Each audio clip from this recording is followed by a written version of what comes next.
नमस्कार। लोकतंत्र के लिए सबसे ज़रूरी है असली मुद्दों की बात करना, हिंसा, सांप्रदायिकता और तानाशाही से जनता को दूर रखना।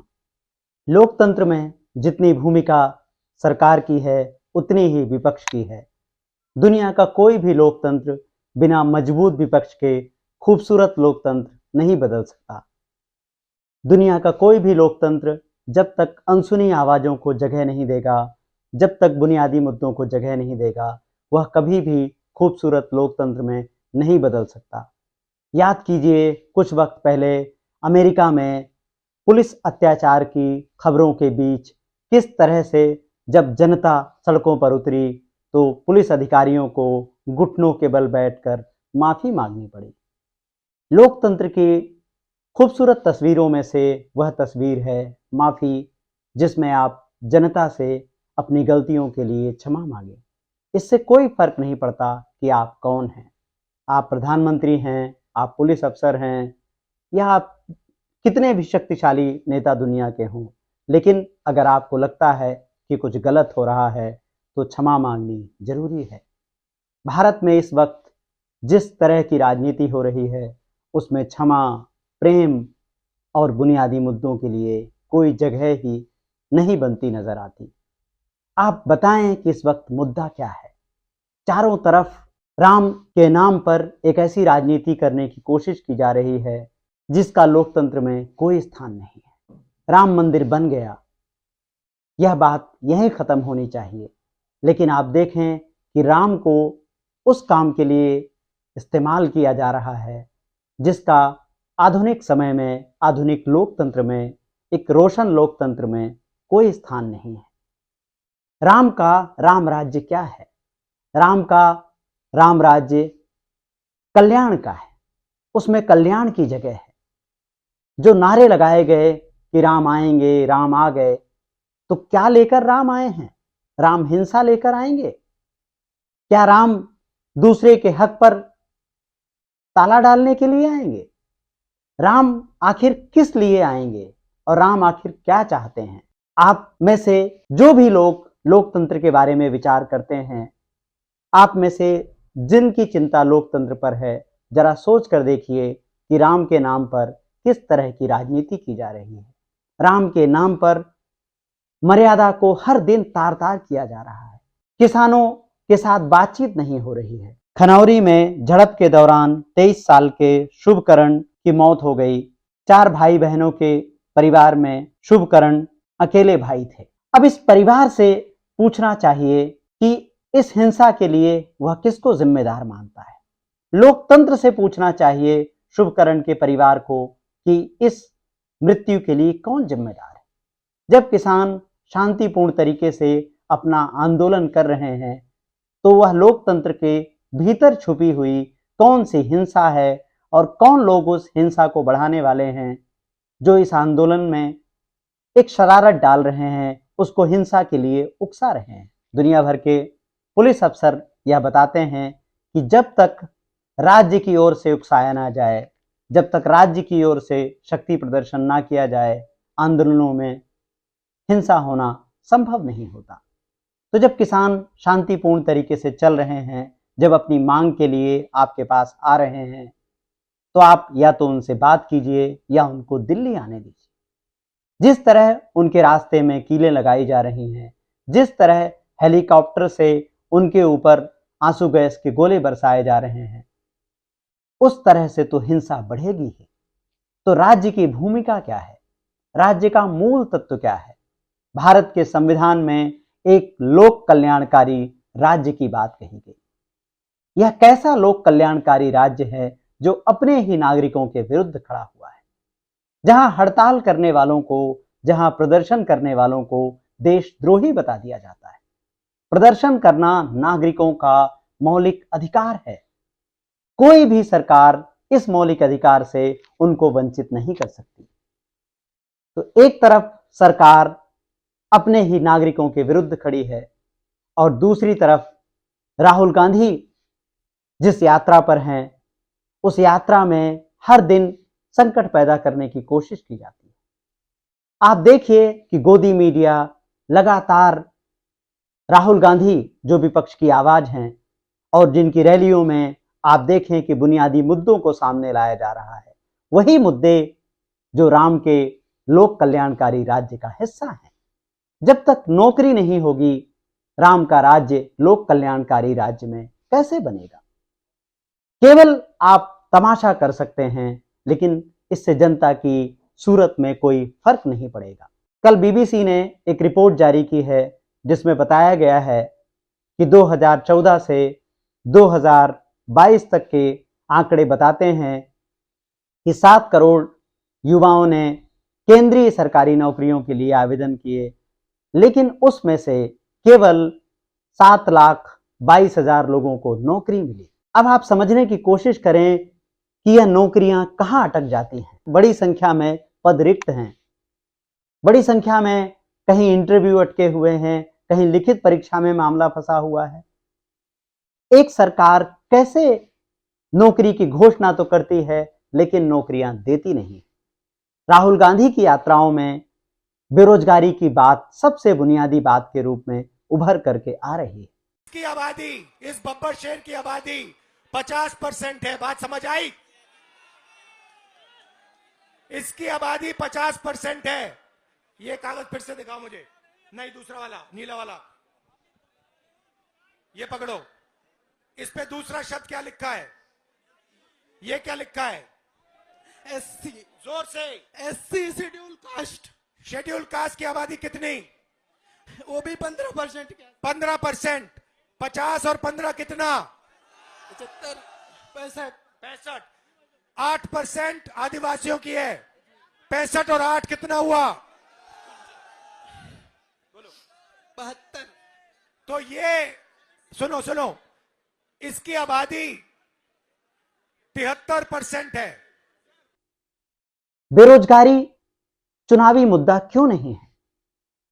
जब तक बेरोजगारी, जब तक रोजगार चुनावी मुद्दा नहीं होगा, आपको हिंसा और सांप्रदायिकता ऐसे मुद्दे आपके सामने लाती रहेगी जिसमें आप लड़ते ही नजर आएंगे। नागरिक एक दूसरे से संघर्ष में ही नजर आएंगे। तो यह रोजगार पहला सवाल होना चाहिए, नौकरी पहला सवाल होना चाहिए। जिन योजनाओं का सरकार दावा करती है उनका क्रियान्वयन पहला सवाल होना चाहिए। लेकिन गोदी मीडिया के साथ मिलकर सरकार इन सारे मुद्दों को पीछे करती जाती है। किसानों की कर्ज माफी पहला मुद्दा होना चाहिए। एमएसपी गारंटी कानून सरकार का वादा था। ये जो किसान चले हैं अपनी जिंदगी में सुख सुविधाओं को आग लगाकर, यह कोई नई मांग नहीं लेकर आए हैं, यह तो पुराना वादा था।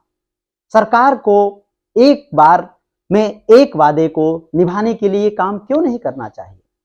लेकिन सरकार पहले वादा करती है, फिर टालती है और हर बार किसानों को लाठियां खा खाकर अपनी बात मंगवाने के लिए आगे आना पड़ता है। आप मुझे बताएं, आपने इससे पहले या कभी भी हिंदुस्तान में यह देखा है कि बड़ी बड़ी कंपनियों के मालिक जंतर मंतर पर प्रदर्शन करें, बड़ी बड़ी कंपनियों के कर्मचारी आंदोलन करते हुए नजर आए अपनी कर्ज माफी के लिए? तो जब किसान अपनी कर्ज माफी के लिए आता है, जब किसान एमएसपी गारंटी कानून के लिए आता है, तो उसे लाठियां क्यों खानी पड़ती हैं? शुभकरण जैसे नौजवानों की मौत किस बात के लिए है? अपने ही नागरिकों से बात करना सरकार इतना मुश्किल कैसे बना सकती है? यह कौन सी मोदी की गारंटी है जिसमें किसानों को अपने सवाल सामने लाने के लिए मरना पड़ेगा, उनको जान देनी पड़ेगी? पिछले 10 वर्ष में कौन से ऐसे पूंजीपतियों की मौत हुई है जो सरकार से अपनी मांगे मनवाने के लिए आ रहे थे और उन पर आंसू गैस के गोले दाग दिए गए? जब पूंजीपति से आप किसी बड़े होटल में मिलते हैं, किसी बड़े सेमिनार में मिलते हैं, वाइब्रेंट गुजरात में मिलते हैं, वाइब्रेंट महाराष्ट्र, वाइब्रेंट दिल्ली में मिलते हैं, तो किसानों से मिलना इतना मुश्किल क्यों होना चाहिए? जय जवान जय किसान कहने भर से बात नहीं बनेगी, केवल विज्ञापनों से बात नहीं बनेगी। जब तक आप किसानों से बात नहीं करेंगे, जब तक आप नागरिकों से बात नहीं करेंगे, जब तक आप जन के मन की बात नहीं करेंगे, आपके मन की बात अधूरी रहेगी। वह एकालाप नागरिकों को भरमा तो सकता है लेकिन वो राहत नहीं दे सकता। तो एक तरफ किसान आंदोलन है जिनको सरकार कुचलने में लगी है, जहां नौजवानों की मौत हो रही है, जहां बुजुर्गों की मौत हो रही है, और गोदी मीडिया लगातार इसके बारे में झूठ छाप रहा है। आप देखें, उत्तर प्रदेश के सबसे ज्यादा पढ़े जाने वाले अखबार की हेडलाइन, अखबार ने लिखा है केंद्र समाधान के पक्ष में, लेकिन अखबार ने यह नहीं बताया कि ये किसान की जो मौत हुई है उसका कारण क्या है और ये जो तनाव बढ़ता जा रहा है उसका कारण क्या है। ये वो अखबार हैं जो उत्तर प्रदेश और हिंदी पट्टी में सबसे ज्यादा पढ़े जाते हैं, लेकिन इन अखबारों में कहीं भी सच्चाई नहीं है। ये सच्चाई से आपको दूर ले जाएंगे और सरकार के समर्थन में जनमानस तैयार करने की लगातार कोशिश कर रहे हैं। राहुल गांधी की न्याय यात्रा इस वक्त उत्तर प्रदेश में है और आप देखें कि कौन से अखबारों में उनको कितनी जगह मिल रही है। मैं एक एक करके आपके पास सारे बड़े अखबारों के पहले पन्ने खोल रहा हूं।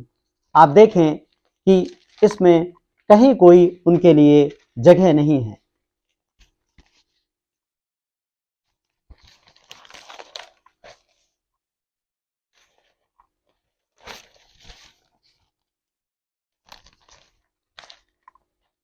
राहुल गांधी की राजनीति को समझना इस वक्त लोकतंत्र को पुकारने की दिशा में, लोकतंत्र को बचाए रखने की दिशा में बहुत जरूरी है।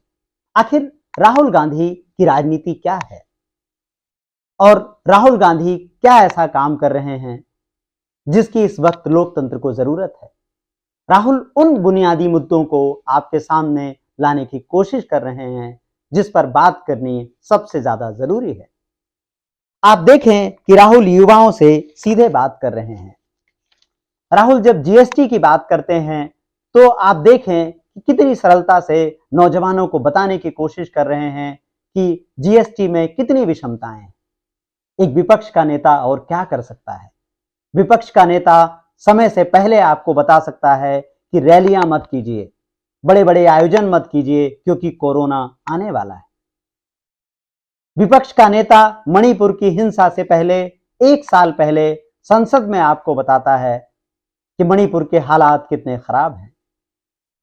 विपक्ष का नेता चुनावी बॉन्ड पर आपको सतर्क करता है कि संभल जाइए, यह असंवैधानिक काम आप कर रहे हैं, लेकिन आप नहीं मानते। राहुल गांधी की कही गई सारी बातें, सारी भविष्यवाणियां, सारी चेतावनी एक एक करके सच होती जा रही है, लेकिन मीडिया, जो गोदी मीडिया सरकार की आंख का सितारा है, वह लगातार राहुल गांधी को खलनायक बना रहा है। तो जीएसटी, नौकरी, पेपर लीक, बेरोजगारी, इन मुद्दों पर राहुल गांधी की राजनीति है। राहुल इन पर बात कर रहे हैं। आप राहुल गांधी के भाषण सुनिए और आप मुझे बताइए, अपने दोस्तों को बताइए, परिजनों को बताइए, जहां जहां तक आप अपने वीडियोस ले जा सकते हैं वहां ले जाइए और पूछिए ये सवाल कि राहुल गांधी के सब भाषण का मूल तत्व क्या है। किसान दिल्ली जा रहे हैं, जगह पे वहां पे जैसे युद्ध में ना टैंक को रोकने के लिए दीवार बनती है, बड़े बड़े वो बनते लोहे के, वो नरेंद्र मोदी ने लगा रखे। किसान को समझो, किसान कह रहा है हमें एमएसपी दो, इसमें क्या बड़ी बात है। वो 14 लाख करोड़ रुपया 15-20 अरबपतियों को माफ कर देते हैं और किसान को धान के लिए, गेहूं के लिए एमएसपी नहीं दे सकते, क्या बड़ी बात है। हमने मैनिफेस्टो में लिख दिया है, कांग्रेस पार्टी लीगल गारंटी किसान को एमएसपी देगी। राहुल गांधी के भाषण में नागरिक चिंता है, वह चेतना है जिसकी बुनियाद पर लोकतंत्र आगे बढ़ता है। राहुल गांधी इस वक्त एक ऐसा जरूरी काम कर रहे हैं जो बरसों से विपक्ष में नहीं हुआ, जिसकी बरसों से विपक्ष ने अनदेखी की, और वह है नागरिकों से सीधी बात, सीधा संवाद। राहुल प्रधानमंत्री की तरह मन की बात नहीं कर रहे हैं। राहुल के भाषण और प्रधानमंत्री के भाषणों में एक सबसे बड़ा अंतर है तथ्यात्मक रूप से सही बात कहने का। प्रधानमंत्री के भाषण भावनात्मक हैं, आपको उपलब्धियों से भरते हैं, लेकिन तथ्यों की जांच नहीं करते। राहुल गांधी नागरिक मुद्दों की बात करते हैं, नागरिक चेतना की बात करते हैं, और मीडिया की आलोचना करते हैं। ये जो मीडिया सरकार की आंखों का तारा बना हुआ है और लोकतंत्र की हत्या कर रहा है, इसको सबसे ज्यादा बढ़ावा इस सरकार ने दिया है। आप देखें कि जो टेलीविजन एंकर नफरत फैला रहे हैं, उनके खिलाफ एक कार्यवाही नहीं। आपने देखा होगा किस तरह से चंडीगढ़ के चुनाव में एक पत्रकार ने मसीह का बचाव करते हुए पूरे लोकतंत्र को ही गालियां दी, पूरे विपक्ष को ही गालियां दी, विपक्ष का ही कॉलर पकड़ा। और अंततः जब सुप्रीम कोर्ट में यह साबित हो गया कि अनिल मसीह ने चोरी की थी, अनिल मसीह ने लोकतंत्र पर डाका डाला था, क्या उस टेलीविजन ने माफी मांगी? नहीं, कोई माफी नहीं मांगी गई, कोई खेद नहीं जताया गया, क्योंकि यह गोदी मीडिया सरकार का दुलारा है। इस वक्त आप जो भी आवाजें सुन रहे हैं, इस वक्त जो भी सच्चाई आप तक जा रही है, केवल YouTube से जा रही है, उन पत्रकारों से जा रही है जो नौकरी से बाहर कर दिए गए हैं, जो नौकरी से बर्खास्त कर दिए गए हैं, जो नौकरी में नहीं है। तो इस वक्त असली मीडिया कौन है? इस वक्त असली मीडिया YouTube पर वो लोग हैं जिन्होंने अपने जीवन की सुख सुविधाओं में आग लगाकर आप तक सच्चाई पहुंचाने का जिम्मा लिया है। ये जो मीडिया कंपनियां हैं, करोड़ों अरबों रुपए साल भर में जिनका विज्ञापन है और जिनके पास विज्ञापन ही विज्ञापन है, उस विज्ञापन के बीच में कोई खबर आपको दिखती है, वह केवल प्रेस नोट छाप रहे हैं। उनके मुद्दे से जनता बहुत पहले बाहर हो चुकी है। अब इस अंतर को आप समझिए कि जब कहीं आप भारतीय मीडिया कहें तो इसका मतलब YouTube है जो आपके पक्ष में खड़ा है, जो आवाज दे रहा है। और जो परंपरागत मीडिया है, चाहे वो अखबार हो, चाहे वो टेलीविजन हो या चाहे वो डिजिटल हो, वो सरकार के झूठ के सारथी बन गए हैं। सरकार के झूठ के रथ से सावधान रहिए और अपने अधिकारों के प्रति सजग रहिए।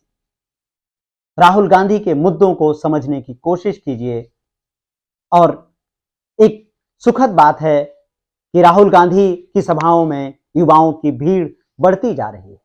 इसका मतलब राहुल युवाओं से संवाद स्थापित करने में कामयाब हो रहे हैं।